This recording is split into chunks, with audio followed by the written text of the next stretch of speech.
Buenos días. El día de hoy continuamos con nuestras clases de la asignatura Sistemas de Radar.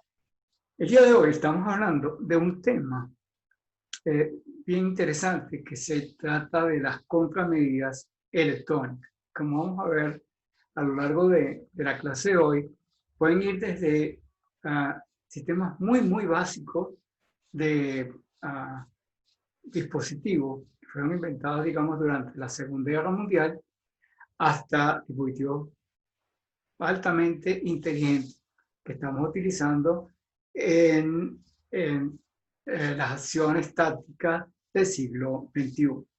Así que, sin más, vamos a compartir pantalla y comenzamos. ¿Okay? Como decía, este es el tema número 10 de la asignatura. Y el objetivo es estudiar contramedidas electrónicas. Vamos a ver que hay una gran variedad de ellas. Vamos a ver un poquito entonces qué es lo que es contramedidas electrónicas y vamos a introducir un término adicional.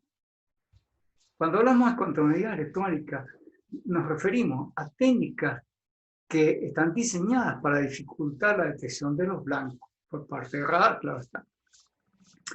Como estas medidas han sido diseñadas para engañar al radar, también se han desarrollado medidas que traten a su vez de solventar esta situación. Eso se denomina contramedidas electrónicas. ¿Okay?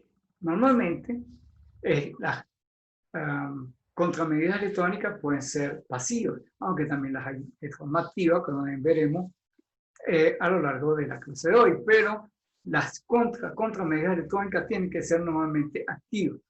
¿Por qué? Porque eso tiene que involucrar inclusive el diseño del transmisor, del receptor o de ambos. Tenemos que modificar el tipo de modulación, algo de eso vamos a ver. Entonces, la primera cosa, antes de entrar a estudiar qué son contramedidas electrónicas, vamos a estudiar qué es EMC. EMC es un término, bueno, es la abreviatura en inglés de compatibilidad electromagnética. ¿A qué nos referimos con compatibilidad electromagnética? Bueno, fíjense, la primera cosa es que nuestros equipos de comunicaciones, ya sean civiles o militares, ocupan un cierto ancho de banda, una porción del espectro. Si ese espectro está muy congestionado, tenemos que buscar entonces la manera de protegernos de las señales interferentes y al mismo tiempo de tratar de evitar por nuestra parte producir interferencia que dañe a los demás sistemas de comunicación. Digamos, eso es lo que ocurre en condiciones normales en los sistemas de comunicación. ¿Okay? Y ese tema, como les decía, es objeto de una subespecialidad de comunicaciones que se denomina compatibilidad electromagnética. Inclusive, por ejemplo, cuando nosotros tenemos que homologar un dispositivo que se va a vender en un país, digamos el caso de un celular. Ok, yo quiero vender un celular aquí en Venezuela. Yo tengo que someter ese celular a una serie de pruebas en un laboratorio adecuado para ello, para luego ir a solicitar la homologación que a su vez me permita autorizar el uso de ese dispositivo en el ambiente de comunicaciones de Venezuela. ¿Okay? Y ese estudio al que yo me estoy refiriendo lo hace un laboratorio de compatibilidad electromagnética. Aquí en Venezuela, por ejemplo, tenemos algunos laboratorios que se diseñaron para el tema de compatibilidad electromagnética y uno de ellos está ubicado es muy cerca de la Universidad Simón Bolívar, en la Fundación Instituto de Ingeniería. Ellos hacen estudios de compatibilidad electromagnética para dispositivos que requieran pues, de esta certificación antes de solicitar la homologación ante CONATEL. Y no me refiero solamente a celulares, me refiero a cualquier dispositivo electrónico, ¿ok? Desde una licuadora, porque tiene un motor eléctrico que puede producir emisiones y que pueden interferir, ¿ok? Los cargadores de nuestros teléfonos producen emisiones electromagnéticas, hay que medirlas y cuantificarlas para poder generar un informe al organismo regulador. Como les decía, no solamente aparatos de consumo, como puede ser el televisor, la computadora, el teléfono, sino algunos elementos auxiliares como los cargadores. Entonces, eso es lo que estaríamos haciendo, digamos, una condición de comunicaciones sana. Me refiero con esto, es decir, nuestra idea es tratar de evitar la interferencia para que las comunicaciones fluyan. ¿Okay? El problema es que en los ambientes tácticos, en un ambiente de guerra, pues la situación es justamente la opuesta. El adversario va a tratar de contaminar el espectro de comunicaciones para que, por ejemplo, evitar que lo detecten su presencia. Una cosa, por ejemplo, que queremos interferir es el radar. Entonces, ahí es donde justamente ya dejamos de pensar en el tema de compatibilidad electromagnética de manera positiva y pasamos más bien a verlo desde el punto de vista opuesto. Es decir, ahora entramos a hacer algo que en cierta manera es opuesto a EMC, y que lo opuesto a EMC es EC, contramedidas electrónicas. Una de las formas como ocurre, por ejemplo, esta contramedida electrónica que fue desarrollada durante la época de la Segunda Guerra Mundial fue el CHAP. Una de las cosas que motivaron el desarrollo del CHAP fue precisamente que cuando comenzó el bombardeo de Europa, ¿okay? Me refiero al bombardeo a las fuerzas alemanas que estaban ocupando Europa por parte de los aliados, una de las cosas que se encontraron era que era muy difícil sorprender a los alemanes. Los ataques sorpresa eran casi imposibles. De alguna forma, los alemanes sabían la posición en que venían los aviones aliados.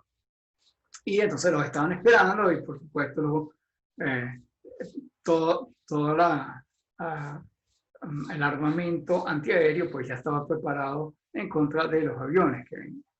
Entonces, ¿qué fue lo que ocurrió allí? Bueno, los británicos, a través de sus sistemas de inteligencia, descubrieron que justamente los alemanes estaban utilizando radar para poder anticipar la presencia de las fuerzas aliadas.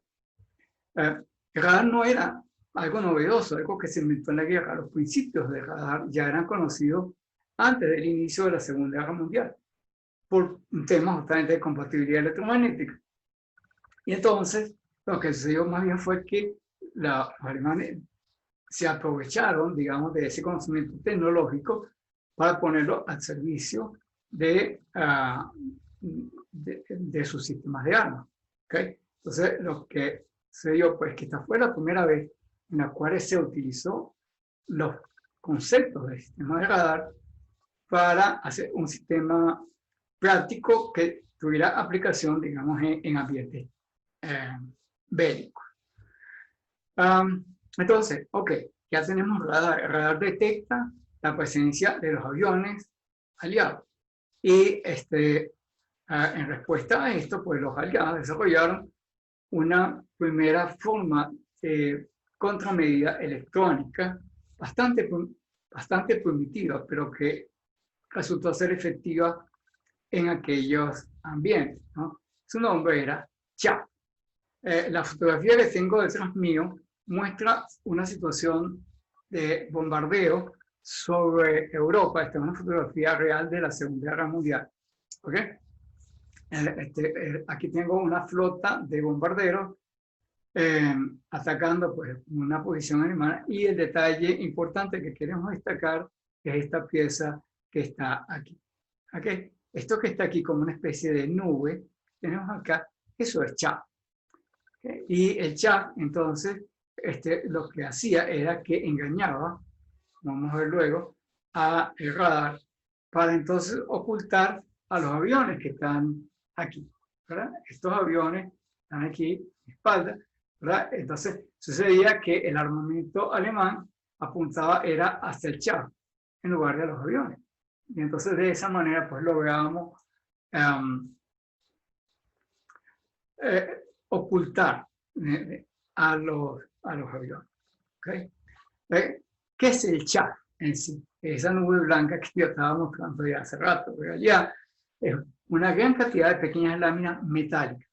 Casi siempre era aluminio. ¿Okay? Estas láminas se arrojaban desde un avión y producen un gran volumen, como ustedes pueden ver en la foto, un gran volumen reflector, el cual permite ocultar a los aviones.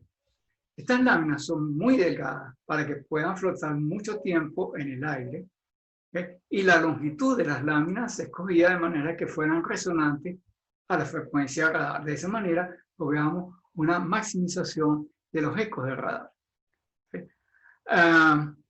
La primera cosa que ocurrió era lo siguiente: era muy común en aquellos años que los pilotos de avión masticaran chicle como una manera de descongestionar los oídos cuando subían y bajaban. Los aviones, recuerden que en aquella época los aviones no tenían sistemas presurizados dentro de ellos, es decir, que la presión atmosférica dentro del avión era similar a la del aire exterior. Por esa razón, cuando subes y bajas, pues obviamente existe afección del tímpano, ¿okay? Cambia la presión interna y externa, y una manera de liberar esa presión sobre el tímpano es tragando saliva, y eso lo pueden hacer justamente mascando chicle. Ahora resulta que los chicles tenían un envoltorio metálico, igual que también muchos paquetes de cigarrillos. Tienen un envoltorio metálico. Y ese fue el primer chap. ¿Okay? Era un material abundante en la época porque había mucho chicle. Y además tenían longitudes que se podían hacer comparables a las longitudes de onda de los radares. Entonces se acopiaba una gran cantidad de este material y se arrojaba en la trayectoria de vuelo de los aviones para ocultar a los aviones. ¿Okay? Ese primer chap que se desarrolló en aquella época luego obviamente fue mejorado. Las láminas se cortaron a propósito para este objetivo. Se hicieron más delgadas, se hicieron tiras mucho más delgadas para que pudieran permanecer flotando mayor tiempo en el aire, y se buscó una forma de empaquetarlo para a su vez facilitar su lanzamiento antes de iniciar un ataque. ¿Okay? Como dice aquí, un paquete de apenas unos pocos kilos de peso de este material, de este chap, si lo dispersamos adecuadamente en el viento, pues pueden producir un gran eco de radar comparable en tamaño al de un avión, por ejemplo, un bombardero. Es decir, la sección transversal de radar que produce el chap podía fácilmente compararse con la de un bombardero. Estamos hablando justamente de una situación durante la Segunda Guerra Mundial, donde teníamos aviones muy grandes como los B-24 y los B-27, que tenían una gran envergadura de alas. ¿Okay? Una de las cosas que tiene el chaff es que el chaff tiende a ser estacionario. Una vez que yo lo lanzo, él se queda en una región. Por tanto, la protección que provee el chaff es local. ¿Okay? Una vez que el avión sale de la zona que está protegida por el chaff, claro, puede ser fácilmente avistado por el radar enemigo. Entonces, eso también ha hecho que hoy día se haya mejorado también ese tema de la estacionalidad del chaff. Estas fotografías que nosotros colocamos acá, pues son como un ejemplo de lo que estamos diciendo. Pues, lo que yo decía anteriormente, esto que está aquí es el chaff que fue arrojado obviamente por otro avión. Antes de que llegaran los aviones, aquí tenemos los bombarderos que se están acercando a una posición que van a bombardear. ¿Okay? Y como les decía, pues la idea es que el radar confundiera a los aviones con el chaff. Y esto, digamos, un poco lo que sucedería en la pantalla radar. Lo que vería es una gran cantidad de reflejos, ¿okay? Un reflejo muy intenso producido por este chaff en todas direcciones. ¿Okay? El radar lo que vería rebotes por todas direcciones. En algunas ocasiones, claro, esto parecería más, estos elementos discretos, parecerían más los aviones, y en tanto que el chaff tendería a ser más uniforme. Eso también puede ayudar en las contramedidas electrónicas a tratar de separar uno de otro. ¿Okay? Pero a primera vista, pues una de las cosas que vamos a tener es una gran señal interferente por parte el chat. Esto es, por ejemplo, algunas de las versiones de chat ya más modernas. Estos que están aquí, ven que son como unos pelitos metálicos, ¿ok? Que la intención con esto es precisamente que permitan que puedan flotar en el aire durante mucho, mucho tiempo. Aquí se ha puesto una regla para indicar más o menos las longitudes aproximadas de tanto de chaff como de los envoltorios. ¿Okay? Entonces, como les decía, pues estos pelitos metálicos pueden permanecer mucho tiempo en el aire debido a su forma, ¿okay? Y además, pues como hemos mencionado, tienen longitudes que han sido escogidas para ser resonantes a la frecuencia de operación de los radares. Como tenemos radares que pueden operar a múltiples frecuencias, entonces a veces es conveniente tener un paquete con chaff de distintos tamaños. Por ejemplo, este paquete que nosotros vemos acá, ustedes pueden ver que hay chaff de distintas longitudes para que sean resonantes a distintas frecuencias. El paquete que está atrás sí pareciera que fueran todas del mismo tamaño, pero el que está adelante tiene esas laminitas de distinto tamaño para poder afectar a distintas bandas de frecuencia de radar. ¿Okay?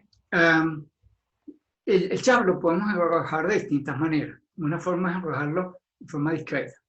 ¿Okay? Eso simula una gran cantidad de aviones blancos individuales. Así que los aviones reales van a estar de alguna manera confundiéndose con esos blancos producidos por el chaff. Eso se denomina spot chaff. El spot chaff se lanza en zona discreta para que simule también un avión. ¿Okay? Entonces, de esa manera, por ejemplo, nosotros podemos simular una gran flota de aviones. ¿Okay? El enemigo va a pensar que viene una gran cantidad de aviones y va a apuntar su armamento antiaéreo, y la intención es que trate de apuntar hacia el chaff, que serían los blancos ficticios en lugar de los aviones verdaderos. ¿Okay? La otra forma es una dispersión continua. Eso crea, por ejemplo, un corredor que enmascara la presencia de una gran flota de aviones, poco como lo que está en la fotografía que está detrás mío. Este chaff, hemos dicho que tiende a ser estacionario. ¿Okay? En realidad, sí se mueve un poco, presenta movimientos tanto verticales como horizontales. ¿Por qué? Porque el viento puede soplar lateralmente, pero también tenemos movimientos verticales. ¿Okay? Esos movimientos verticales son producidos, por ejemplo, por vientos de convección ascendente. Además, por supuesto, está la gravedad terrestre que los atrae, que van a tratar de caer por su propio peso, pero además también tengo vientos ascendentes que los suben. Hay movimiento lateral, esencialmente. Pues, pero en realidad estos movimientos tienden a ser lentos. ¿Okay? Entonces, debido a esto, a que los movimientos son lentos, nosotros pudiéramos utilizar un MTI, o un Moving Target Indicator, como una manera de poder separar los blancos reales del chaff. ¿Por qué? Porque los aviones vuelan más rápido que el chaff. ¿Okay? Entonces, muy seca, especialmente los aviones modernos son mucho más rápidos que los predecesores, que los aviones de aquellos años de la Segunda Guerra Mundial. ¿Okay? Así que entonces, esos aviones eran mucho más fáciles de ocultar por el chaff. Los aviones modernos tienden a ser más rápidos. Y entonces, pues, ahí vemos una manera de separar el avión real del ficticio generado por el chat. ¿Okay? Sin embargo, vale la pena acotar que los MTI que se utilizan para esta función, es decir, separar los aviones reales del chat, son distintos que los que se utilizan para separar el avión del clúster. ¿Okay? Por ejemplo, el clúster producido por las ecos de las olas del mar, o el clúster ocasionado por accidentes topográficos, por la tierra misma. Entonces, las estrategias que se utilizan para separar unos de otros son diferentes. Esencialmente, las bandas de frecuencia, a nivel de banda base me refiero, en las cuales nosotros vamos a filtrar el chat del blanco. Eso, ese es el tipo de cosas que yo me refería cuando establezco que hay una diferencia entre unos y otros.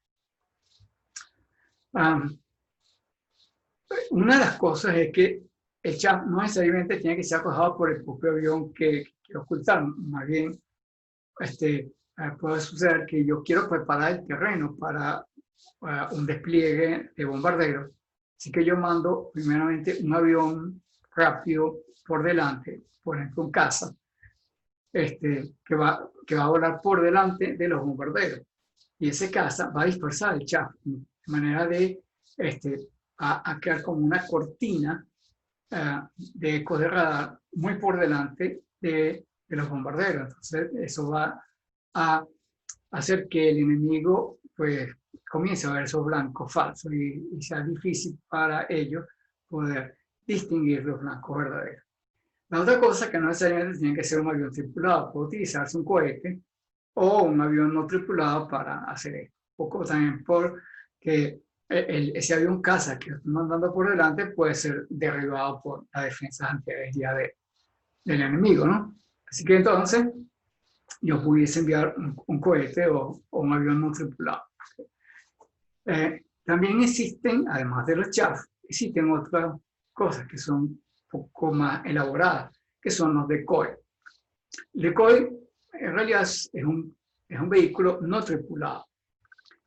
Se hacen volar estos decoys conjuntamente con los aviones reales también para que produzcan a propósito señales, ecos en la pantalla de radar. La idea es que entonces que el operador de radar confunda al decoy con los aviones reales, ¿okay? Y entonces apunte su armamento en contra del decoy y no contra el avión verdadero. De hecho, como la idea es que este decoy oculte al avión real, entonces se diseña a propósito para que sean resonantes, produzcan un gran eco de radar, ¿okay? Tienen una gran sección transversal de radar, y hoy día, pues, adicionalmente pueden llevar a bordo jammers u otro elemento de contramedida activo para simular pues, un avión real. Vamos a ver si mostramos algunos acá. Por ejemplo, estos que están aquí son decoys. Okay. Este tipo de decoy se llama MAD. Y aquí tienen el nombre en inglés, Miniature Air Launcher Decoy. Son decoys que son lanzados desde los aviones. ¿Claro? Y esencialmente, como ustedes pueden ver acá, tienen como si fueran el aspecto de pequeños cohetes. Cuando ellos están en vuelo, ¿okay? Estas superficies que están acá producen una gran sección transversal de radar. Igualmente que las superficies que ustedes ven aquí atrás. Estas superficies están diseñadas específicamente para producir grandes reflejos de radar. Pero no solamente eso, el dispositivo vuela, verdad, ¿okay? Tiene un alcance, pueden volar hasta a 500 millas náuticas. ¿Okay? Es decir, que es una distancia bien grande por delante inclusive de los aviones. Tienen una capacidad de vuelo de 45 minutos con el combustible que llevan a bordo. pueden operar a 40.000 pies a velocidades de 0,91 Mach, ¿okay? Que es la misma velocidad a la que volaría un avión caza subsónico. Son velocidades subsónicas. ¿Okay? Claro, hay aviones que pueden obviamente superar esas velocidades, pero a una velocidad de 0,9 Mach, que termina siendo, pues, números redondos, 900 kilómetros por hora, es una velocidad mucho mayor que la que puedan presentar los chaps de las láminas anteriores que yo mostré. Pero además de eso, el dispositivo tiene electrónica a bordo que, que emite señales, ¿okay? Y señales inclusive codificadas que están diseñadas para simular los aviones, digamos, aliados, ¿okay? Y eso, pues, de nuevo, trata de apabullar a la defensa antiaérea, de manera que ellos gasten sus misiles en atacar a estos blancos falsos. ¿Okay? Por tanto, no van a tener suficiente con la cual derribar a un avión verdadero. ¿Okay? Como les decía, entonces, este avión que está acá puede volar por delante de una formación de bombardero antes de una misión, puede desplegar estos decoys y de esa manera pues proteger a los aviones. Okay. Aquí, digamos, esta sería, digamos, una concepción artística de cuál sería la situación de un decoy protegiendo a un avión real. El avión real, obviamente, lo tenemos por aquí por delante. ¿Okay? Y el decoy está volando por aquí atrás. ¿Okay? Está volando en una posición distinta, obviamente, que el avión. La idea es que él tiene una gran sección de radar, así que cuando el enemigo lanza sus defensas antiaéreas, van a tratar de apuntar más hacia esto que hacia el avión real. ¿Okay? Esa es la idea que está detrás de todo. Ok. Otra forma de contramedida electrónica, que en este caso es pasiva, es reducir la sección transversal del avión. Ok, esto, por ejemplo, podemos jugar con los materiales. Podemos hacer que los materiales sean absorbentes de las microondas. Si un material absorbe, obviamente devuelve, refleja muy poca energía hacia el radar. Entonces, ya por ahí tenemos una situación y es con la utilización de estos materiales absorbentes de microondas. Otra cosa es la forma de la aeronave. Los aviones de hoy día tienen formas que han sido pensadas inclusive para tratar de disminuir la sección transversal de radar. También es posible que en pequeña escala la superficie del avión produzca una dispersión de las ondas en lugar de una reflexión especular. Aquí podemos tener dos tipos de cosas. Una de ellas es que la superficie obviamente no sea pulida, sino que sea rugosa. Un material es aplicado, muchas veces estos materiales absorbentes son aplicados de manera de que producen un acabado, vamos a decir, mate, que más bien trata de dispersar las ondas en lugar de una reflexión especular. La otra es pequeñas estructuras a lo largo del avión, ya un poco más grande, que ese acabado rugoso que estoy hablando. Bueno, pequeñas estructuras que a su vez dispersen las ondas en todas direcciones en lugar de producir una reflexión especular. Se puede jugar con algunas de estas. Las de utilizar la superficie rugosa hay que tener cuidado porque el problema es que ellas pueden introducir obviamente arrastre aerodinámico. Entonces, uno pensaría que la superficie del avión debería ser lo más lisa posible pensando en disminuir el arrastre aerodinámico. Si yo introduzco esta superficie rugosa, es posible que se incremente el arrastre y de alguna manera pues afecte el funcionamiento del avión. Es decir, que en algunas ocasiones lo que sucede es que ciertas áreas críticas del avión donde no deberíamos tener o tenemos que tratar de minimizar el arrastre aerodinámico, esas áreas no tienen este acabado mate.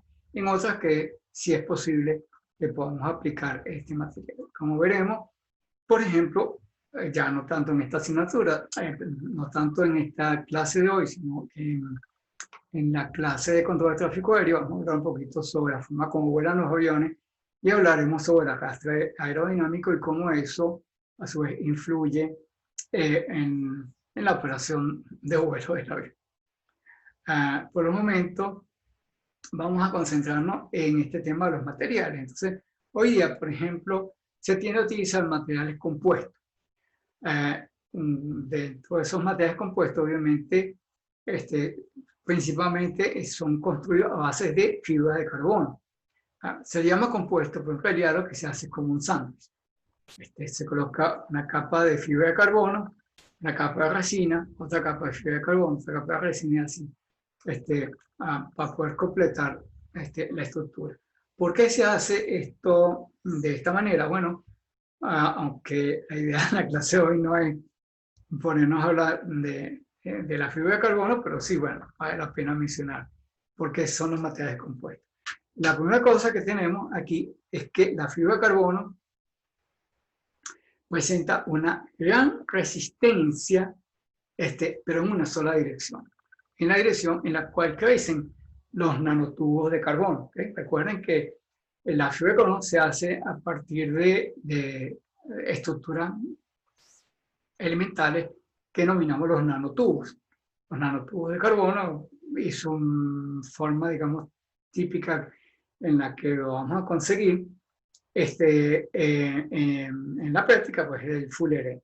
¿Okay? Pero entonces a partir de esto es que se construyen estas fibras muy largas. ¿Okay? Y una fibra de carbono tiene una resistencia mucho mayor, precisamente, esa es la ventaja, tiene una resistencia mucho mayor que una fibra de acero del mismo tamaño. ¿Okay? Es decir, comparada en el mismo peso, la fibra de carbono es mucho más resistente que una fibra equivalente de acero. Pero esa gran resistencia de la fibra de carbono es en una sola dirección. Para construir materiales prácticos con la fibra, lo que hace es que se teje. De manera que entonces ahora tenemos un tejido, tenemos entonces fibra en dos direcciones. ¿Okay?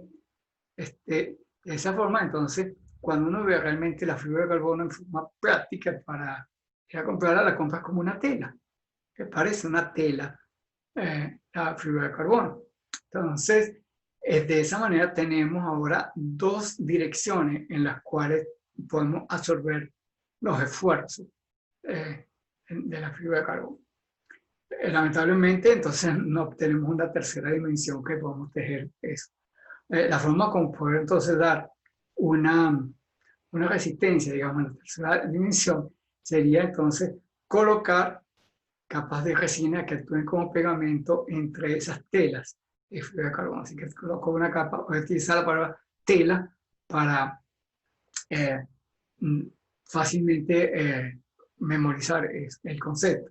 Coloco una capa de esta tela de fibra de carbono, coloco una capa de resina que va a actuar como pegamento, tengo otra capa, y nuevamente la idea es cruzar las direcciones en que están las fibras, ¿okay? Con la idea realmente de tener la mayor cantidad de ángulos posible para poder tener una gran resistencia, ¿ya? Pero básicamente en ese ángulo.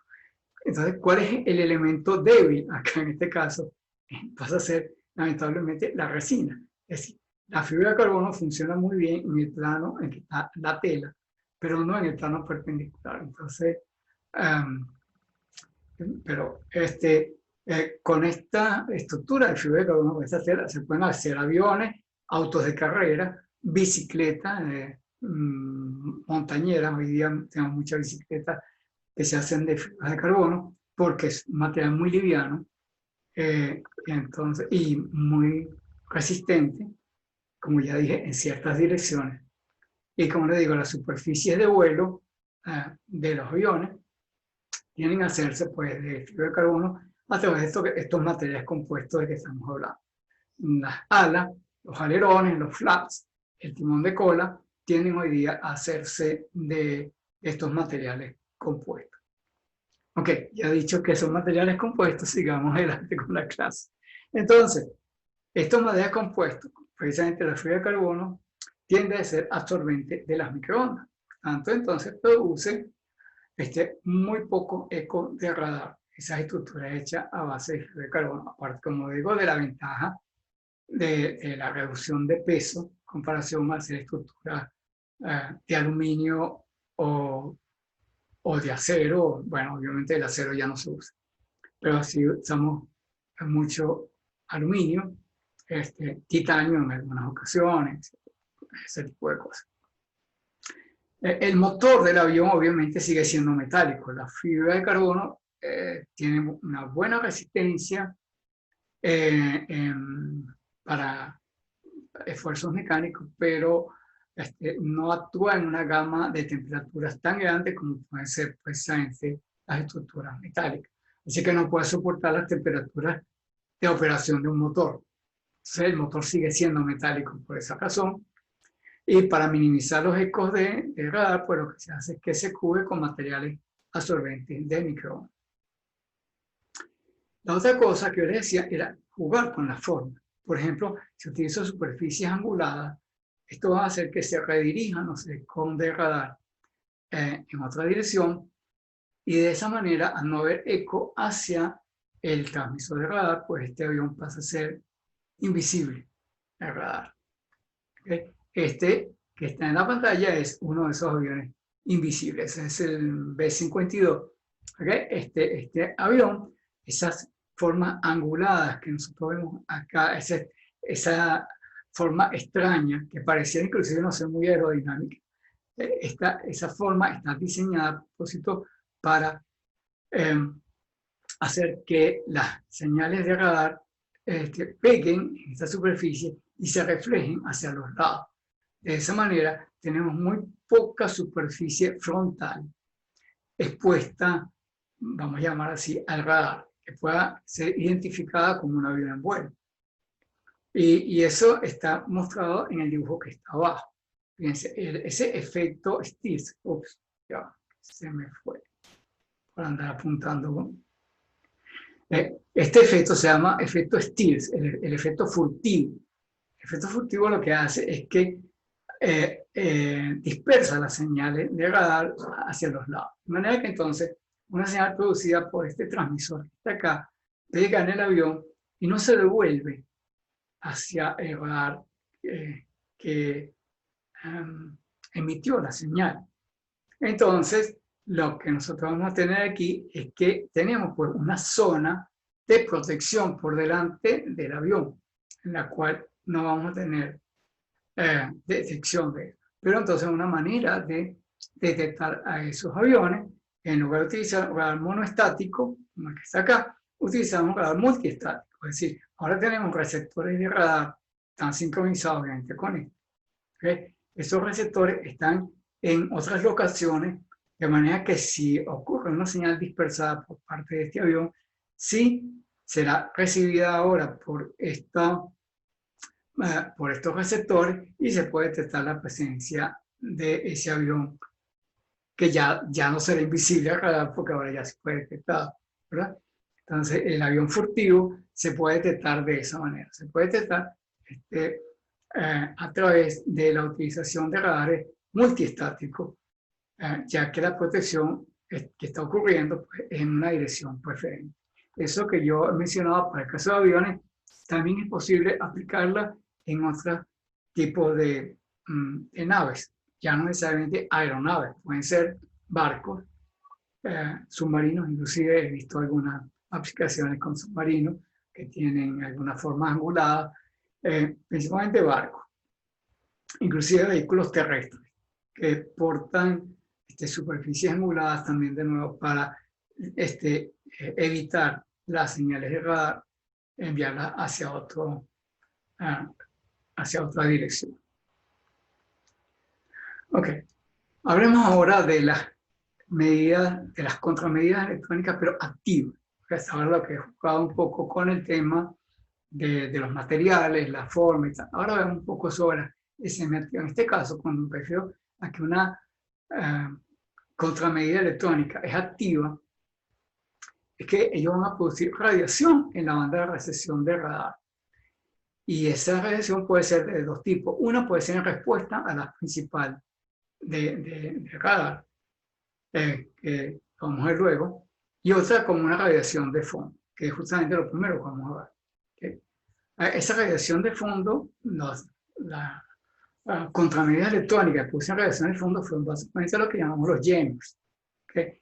Jammers es esencialmente pues un dispositivo que produce una señal de banda ancha. La idea básica es subir el piso de ruido del receptor, de manera que entonces al disminuir la resonancia del ruido, pues va a ser mucho más difícil detectar al eco del blanco sobre el fondo de ruido que ya tiene el receptor, ¿verdad?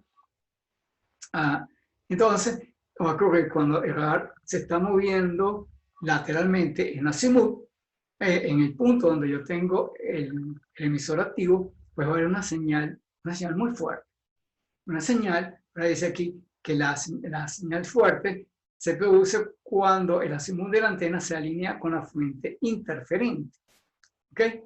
Y una de las cosas, como ese ruido es un ruido de banda ancha no correlacionado, lo que va a suceder es que no tiene nada que ver con el pulso de radar. Entonces va a aparecer en el PPI, va a aparecer como una línea porque no voy a poder distinguir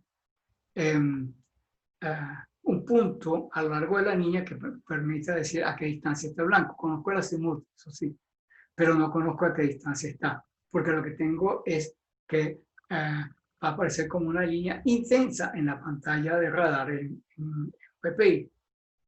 Y como decía, pues entonces es imposible conocer la distancia, porque es una señal no correlacionada con el pulso. Vamos a imaginarnos pues la situación. ¿Cómo medimos distancia? En la forma típica, digamos, un pulso inicial y esperamos un tiempo para el eco, y la información de distancia está en el tiempo de tránsito, en el tiempo de ida y vuelta al blanco. Ahí está la información de distancia. ¿Okay? Entonces yo tengo una referencia de tiempo, que es el momento en que yo emití el pulso, y cuando viene la respuesta, ¿verdad? Ya yo tengo dos tiempos que yo puedo comparar, y entonces de ahí yo tengo la distancia al blanco. Pero en este caso, la señal que yo estoy recibiendo todo el tiempo. ¿Okay? Es decir, que yo voy a partir inclusive del momento que yo emití el pulso radar, estoy recibiendo ya una señal todo el tiempo. Por tanto, no tengo una referencia de tiempo que me permita determinar la distancia a la fuente de señal, ¿verdad? Bueno, esa es la idea básica. Ahora veamos una cosa. Un jammer de fuerza bruta no necesariamente es lo mejor posible. ¿Okay? Dice acá, la utilización de un jammer basado exclusivamente en la fuerza bruta quizás no es tan efectivo como pudiera parecer. Vamos a volver un poco hacia clases anteriores, en la clase de recepción. Nosotros veíamos en aquella clase, que la probabilidad de producir falsos positivos o falsos negativos dependía de la relación de la energía captada desde el blanco y la potencia de ruido interferente integrada durante el tiempo de observación, que es el tiempo de duración del pulso. Así que esto, lo que va a ocurrir entonces es que yo tengo que integrar la potencia de ruido en el ancho de banda de la señal. Y entonces, y ese ancho de banda, como habíamos visto en el clase anterior, tratamos de adaptarlo, vincularlo con la duración del pulso, porque esa duración también nos va a determinar el ancho de banda base, recuperada la señal de eco, ¿okay? Eso nos va a determinar el ancho de banda base. Entonces, ahí es justamente en esos anchos de banda donde tenemos que integrar el ruido. Por tanto, entonces, nos encontramos con la siguiente situación. La potencia de ruido se obtiene de multiplicar la densidad de potencia por el ancho de banda del receptor. ¿Okay? Ese ancho de banda que nosotros hemos mencionado anteriormente. Y ahora, ¿qué pasa? Si yo tengo un jammer de gran potencia, ¿sí? Pero que tiene un ancho de banda grande, lo que sucede es que la densidad de potencia en realidad va a ser menor. ¿Por qué? Porque yo tengo que dividir que una cantidad más grande. Tengo toda la potencia radar, pero la tengo que distribuir en un ancho de banda más grande. Por tanto, la densidad de potencia disminuye. Si sucede que estoy utilizando un radar que concentra toda su potencia en una banda estrecha, que va a ser coincidente con el ancho de banda de recepción del sistema, ¿okay? Porque vamos a hacer eso, el matching de el ancho de banda de transmisión con el de recepción.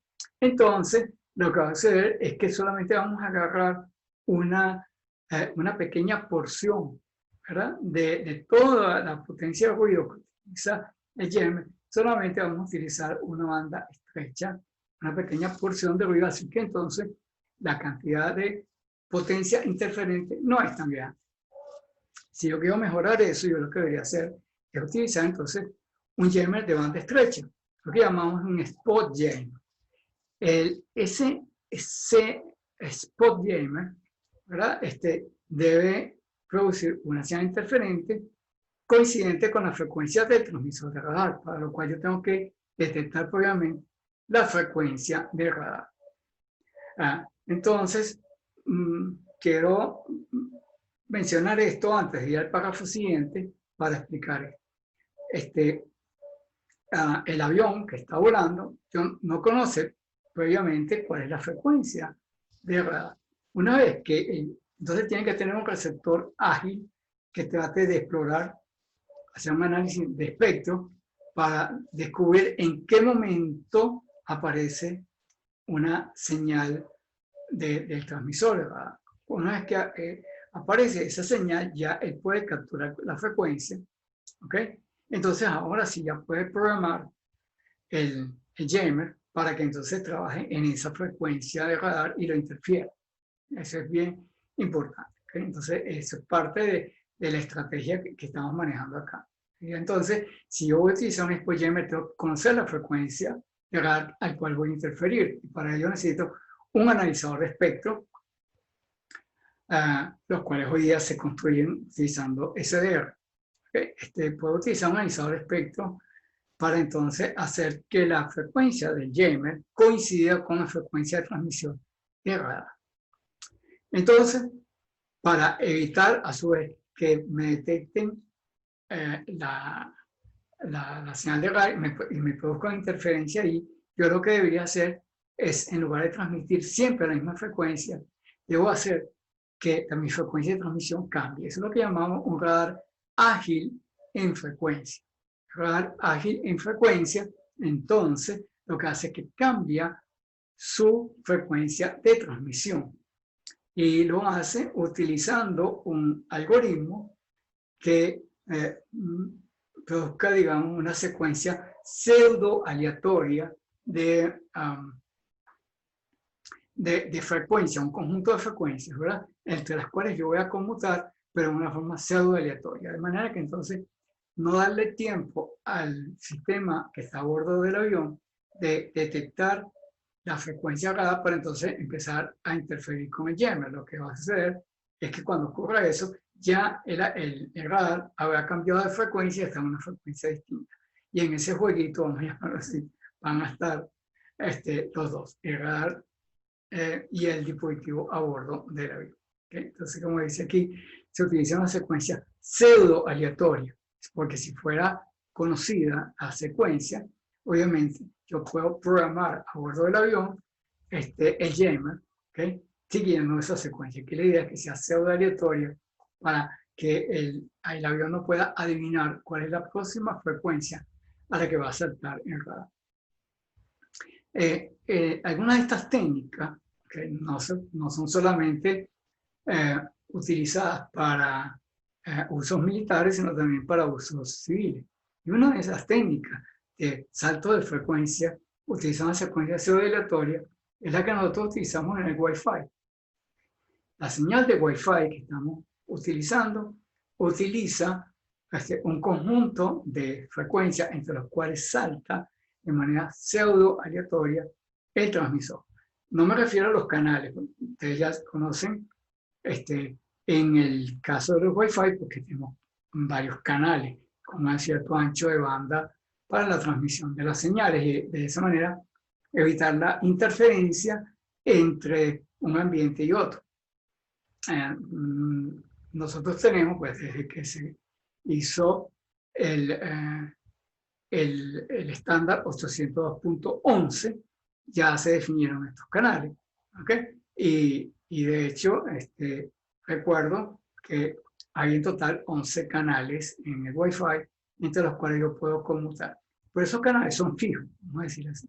Es decir, yo, por ejemplo, estoy en una habitación donde yo tengo un router inalámbrico, una P, que está en uno de estos canales, y si yo voy a colocar otro Wi-Fi en cercanía, por ejemplo, en una habitación contigua, y quiero disminuir la interferencia, utilizo un canal distinto. ¿Okay? Aquí estoy haciendo la forma típica de diversidad de frecuencia que estamos acostumbrados a, en otros sistemas de comunicación.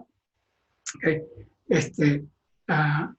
En este caso, dentro de los canales mismos, la señal que se transmite está constituida de una gran cantidad de frecuencias dentro de cada canal, de una gran cantidad de frecuencias, y el salto entre una frecuencia y otra sigue una secuencia pseudo aleatoria que es conocida, obviamente, tanto por el sistema de transmisión como por el dispositivo que tenemos allí. En este caso, a pesar de ser pseudo aleatoria, ¿verdad?, no es totalmente aleatoria. Es conocida el algoritmo de salto, de manera que entonces el dispositivo receptor, que puede ser nuestro celular, ¿verdad?, nuestro celular tiene Wi-Fi, él conoce la secuencia y puede saltar a la nueva frecuencia. De esa manera se logra disminuir la interferencia. Bueno, volviendo a nuestro caso, como una contramedida electrónica, podemos hacer entonces estos radares ágiles en frecuencia, radares en las cuales la frecuencia de transmisión cambia de manera pseudo aleatoria para evitar precisamente a estos spot jammers. Otra forma activa de interferencia es lo que llamamos el repeater jamming. Esta forma más bien funciona de la siguiente forma. La idea es producir un eco falso a la respuesta del pulso transmitido. Es decir, a diferencia del jammer anterior, el cual yo tengo una señal que ocupa el ancho de banda, vamos a decir, en forma, entre comillas, permanente. Allí, en este caso, la señal que yo emito es una respuesta al radar, o sea que yo me debo sintonizar a la frecuencia del radar. Sintonizo la señal de radar y reemito una señal de vuelta, como si fuera un eco, pero la idea es que esta señal de eco es una versión distorsionada del pulso transmitido. En esta distorsión aparecen distorsiones de amplitud y de fase. Básicamente la intención es producir un retardo de tiempo. El retardo de tiempo, ¿okay?, va a hacer que este pulso pareciera que viene de un blanco mucho más lejano, es decir, engaña al radar en lo que se refiere a la distancia al blanco. Y la otra cosa es en la amplitud. Normalmente lo que vamos a hacer aquí es que este pulso se puede emitir con una potencia mayor que la que correspondería a la del blanco actual, el blanco real, ¿ok? De manera que ahora ese eco va a ser mucho más intenso que el de blanco verdadero. Y de nuevo con la finalidad de ocultar a este blanco a través de ese eco falso. Y podemos hacer sistemas todavía más inteligentes. En lugar de que el retardo de tiempo sea constante, podemos hacer que el retardo de tiempo sea variable. ¿Okay? Podemos hacer entonces que en el momento el blanco decía estar más lejos o más cerca. Y además, se le puede, dentro de ese procesamiento del que yo hablaba hace rato, podemos agregarle un corrimiento Doppler, ¿okay?, para que parezca un blanco en movimiento. ¿Okay? Y ese corrimiento Doppler, a su vez, ¿verdad? Pero sea una velocidad distinta del blanco real. De manera que también eso nos ayuda a ocultar la velocidad del blanco verdadero. Este tipo de jammer se denomina transponder porque su funcionamiento es similar al de dispositivos similares, dispositivos con el mismo nombre que utilizamos a bordo de los aviones comerciales. En la próxima clase, cuando veamos control de tráfico aéreo, vamos a ver justamente que el radar secundario utiliza un repetidor de esta forma, que es un transponder. El radar secundario es un transponder y se utiliza para enviar información muy importante a la torre de control, más de la que nos proporcionaría exclusivamente el radar primario. Realmente he tratado de concentrarme solamente en los aspectos principales de lo que podemos denominar las contramedidas electrónicas. O sea, cada una de estas cosas que yo describí el día de hoy en sí misma pudiera dar material para producir una clase completa de alguna de estas. Por ejemplo, de todo lo que es jammer. Yo pudiésemos dar una clase completa de estos jammer. Aquí solamente lo hemos mencionado por encima. Un detalle que yo mencioné acá y que quizás vamos a tener también una clase dentro del sistema de radar, una clase grabada, pero que es aplicable a una gran cantidad de otras cosas. Yo mencioné los SDR. ¿Qué es un SDR? Es un Software Defined Radio. Es un radio definido por software. Yo creo que lo he mencionado en otras clases y creo que vale la pena que hagamos una clase exclusivamente sobre SDR. Porque un SDR no solamente es un receptor, también se puede utilizar como transmisores. ¿Okay? No solamente es un receptor, sino que puede ser múltiples receptores al mismo tiempo y además la efectividad depende básicamente del software que está. Por tanto, yo no tengo que cambiar el hardware. Si yo quiero mejorar el SDR, no tengo que cambiar el hardware. Lo que necesito cambiar es el software. Entonces, igual que sucede con nuestros teléfonos celulares o las computadoras. Si yo quiero mejorar esto, constantemente, nuestros teléfonos constantemente se están mejorando porque el mismo fabricante, ¿okay?, nos provee constantemente de las actualizaciones, un cambio en el software, pero el hardware sigue siendo el mismo aparato el que tenemos todo el tiempo. Lo único que sucede es que tenemos entonces versiones diferentes del software y lo mismo ya lo sabemos con nuestras computadoras, ¿verdad? Sabemos que el sistema operativo frecuentemente sufre actualizaciones, ya sea sistemas operativos como el Linux o el Windows o cualquier otro, frecuentemente recibimos actualizaciones que nos producen una mejora continua de la operación de ese dispositivo sin que tengamos que cambiar el hardware hasta cierto límite, ¿verdad? Bueno, el SDR es más o menos la misma situación, es decir, el hardware no cambia, lo que cambia es el software. Y entonces, por ejemplo, yo mencioné en la clase de hoy de que muchas de estas contramedidas electrónicas hoy día están basadas en radios definidos por software, en SDR, que hacen desde cosas como hacer análisis espectral para poder identificar la señal transmitida por el radar tierra, hasta hacer cosas como lo que hemos mencionado de distorsionar la señal y reemitirla como un transponder para simular, por ejemplo, un blanco falso y ese tipo de otras cosas. Que entonces, en otra clase estaremos hablando con mucho más detalle de SDR. Por el momento, vamos a dejar esto hasta aquí y nos estamos viendo la próxima semana con la clase número 11.